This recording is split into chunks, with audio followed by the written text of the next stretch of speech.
Sorry, let me backtrack. I might cut this out of order for me, but so it's in order for you. So if there's a lot of jump cuts, I apologize.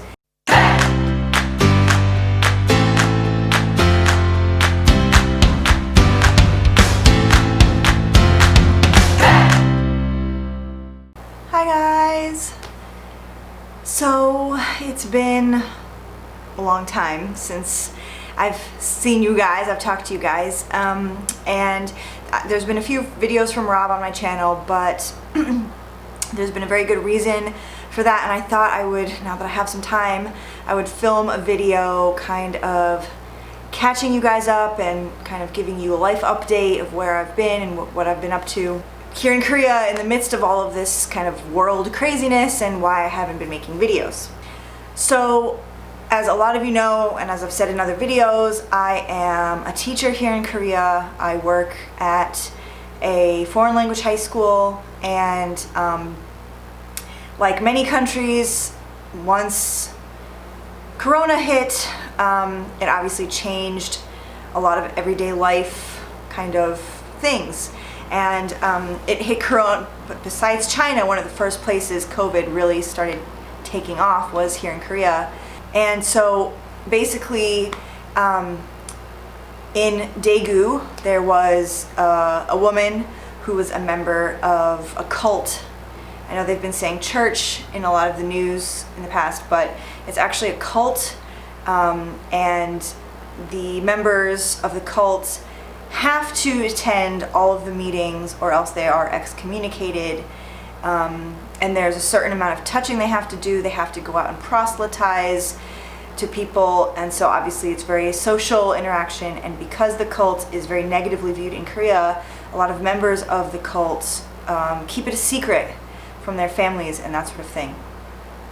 And so basically what happened was Korea had been managing COVID, I mean this is back in like February, March, Korea had been managing COVID very well in my opinion, and then this woman had what she thought was pneumonia, this woman from this cult, and patient 31 or 30 or something like that, and she went to a wedding where there was a buffet, and she went to a church meeting after because she had to, and all of those things, and like that is basically what exploded the numbers back in March. And that was happening in Daegu, which is about 3 hours away from where I live in Incheon. And by American standards, if you live in America, that sounds quite close, but by Korean standards, it is farther than it sounds. And so while all of that craziness was happening, life was very normal in my city. It was kind of surreal that, like, I was living in a country that was at the time the worst hit country in the world from this disease besides China, and it just felt very normal. That being said, as time progressed through March, towards the beginning of March from February, people were obviously very worried. There was masks. Everyone was wearing masks here. It's very normal to wear a mask in Korea because if you're sick normally, and I know this is also similar to what happens in Japan, if you get sick, in general, you still go to work and you just wear a mask, with a few exceptions. And the air can be quite bad, and so on days where the AQI is like 200, you wear a mask outside because you don't want to breathe the air. But even when the air has been really bad, I have worn a mask and seen plenty of Koreans without one. And so this is like the first time I really saw lots of people starting to wear masks. And my school, the Korean school year starts in March. And so my school made the decision right at the beginning of the school year to push back the start of the school year 2 weeks. So I was sent home, and 2 weeks became 5 weeks. And so I was home for all of those 5 weeks.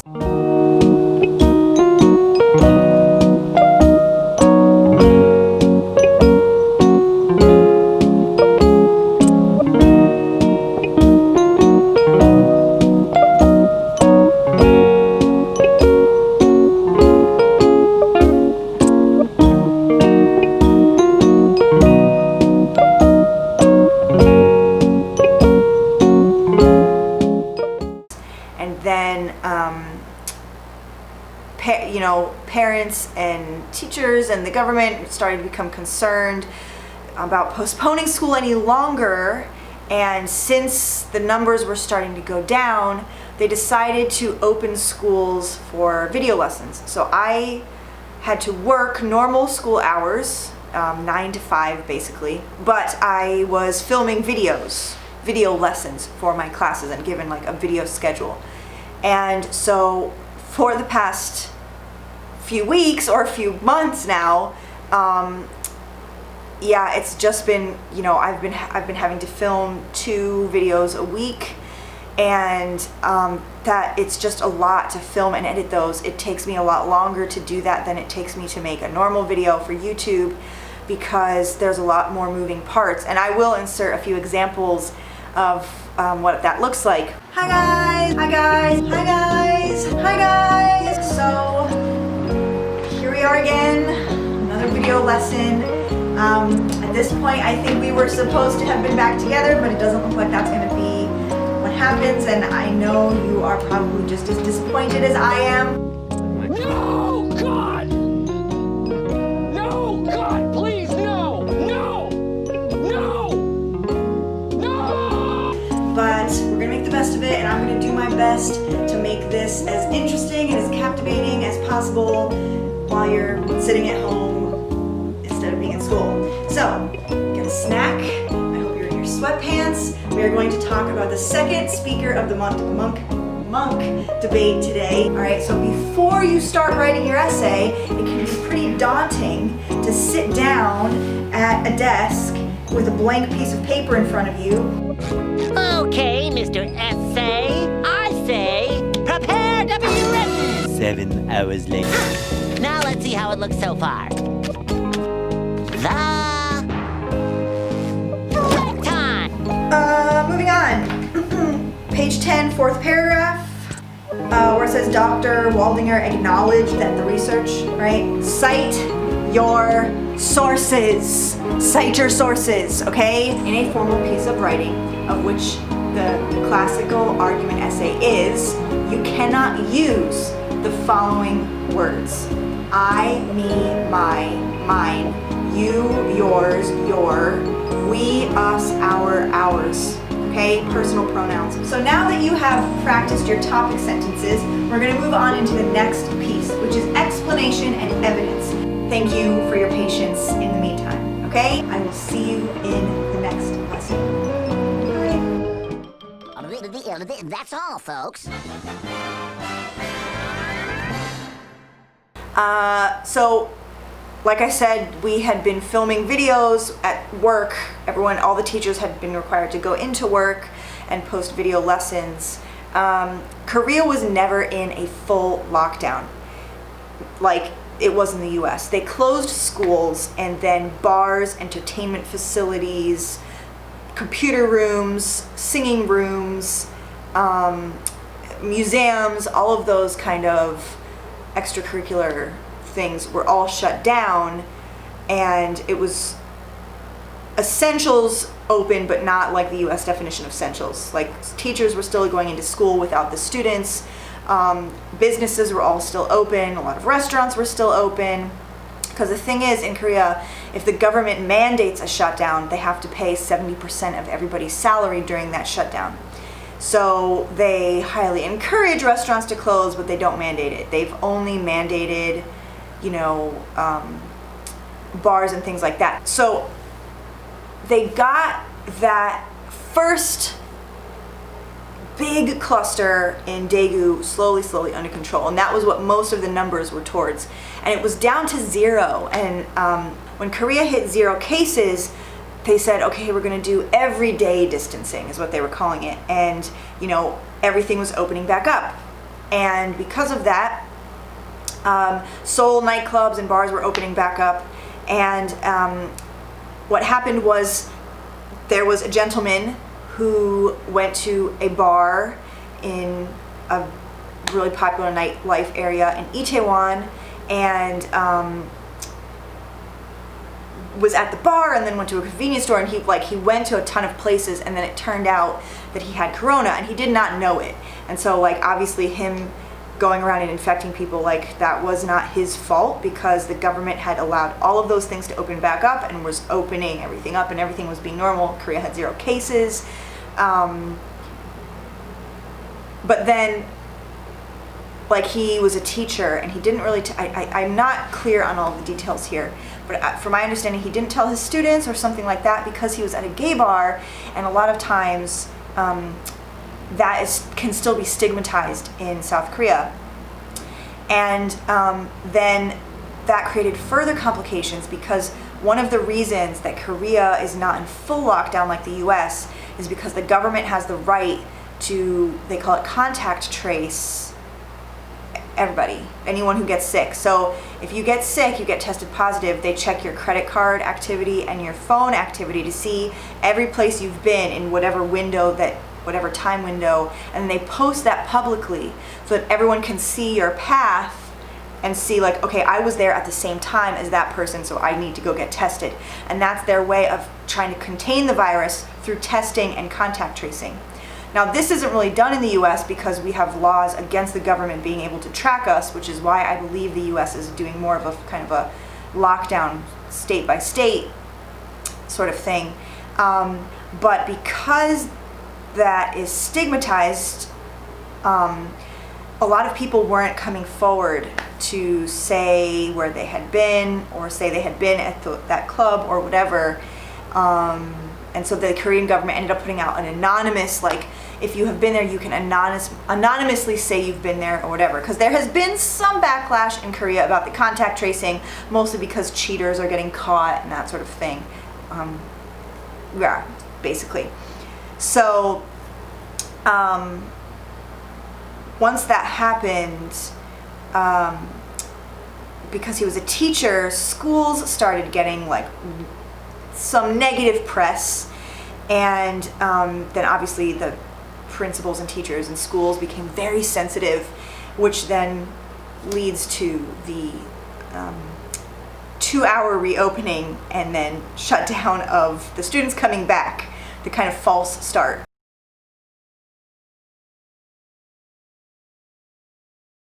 Last week or 2 weeks ago, something like that, schools finally reopened. It was a bit of a shaky start because schools reopened and then students were at the school for 2 hours and then were sent back home because there was, they call it a cluster infection, somewhat close by, and people freaked out and sent the kids home again.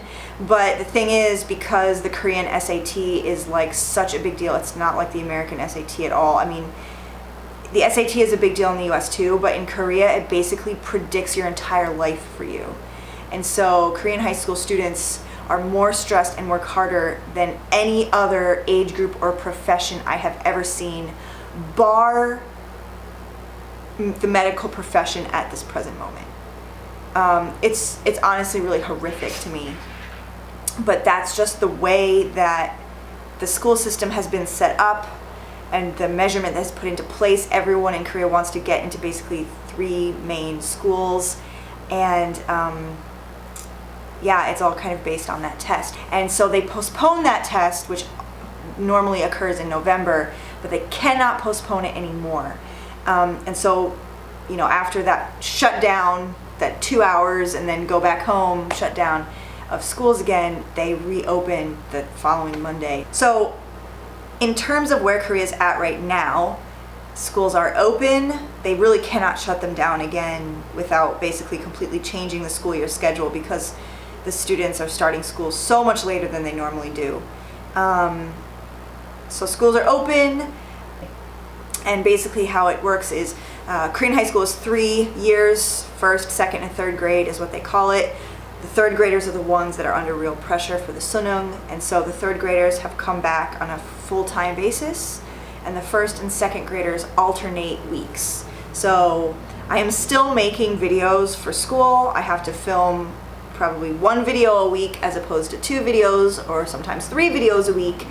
But I'm still filming videos because when the first graders are in, the second graders are out, and I teach first, second, and third grade classes. In Seoul, the nightclubs have been asked to close, as well as in kind of like surrounding area of Gyeonggi-do and certain areas like nightclubs and a lot of bars have been asked to close. And the most recent spike, which was at like a coupon factory, basically the Korean version of Amazon, there was a kind of a cluster infection there that is coming down. So overall, Korea is still incredibly safe in my opinion. I think there is just a lot of latent fear because everyone wants the numbers to go down to zero where they were. In my opinion, I think that's unrealistic. There's not ever 0 cases of the flu. So I think it's more about like learning to live with this kind of flu on steroids and like how we can manage a life that way. But yeah, that's where we're at. So that's where I've been. Not anything super fun, but it's just been really draining to, work a full day of work at school, answering emails from 250 students, asking questions about this and that, and then coming home and filming videos on the weekends and weeknights. And so I just have not had any time to edit. And I had filmed a video while we were in lockdown. It was not anything like the US is experiencing now. It was just, I was sent home and they asked us not to really go out during the day when we would be at work, which makes complete sense. But while that was happening, I did film a video, but I was beginning to edit that, and then, I went back to work and just never finished it. So I will slowly start to be posting more videos now, hopefully, starting with this one. I don't know if it will be on an every week schedule like it had been in the past, although, it wasn't like a kind of set in stone thing. I'm hoping to hit every 2 weeks solidly, that I can post a video, with sometimes being able to post one every week depending on the schedule and what happens after July. But yeah, I just really wanted to film this update and let everyone know the situation because, like, from my family, I'm getting a bunch of questions because, the news isn't always getting represented in the right way, and, I thought this would be helpful.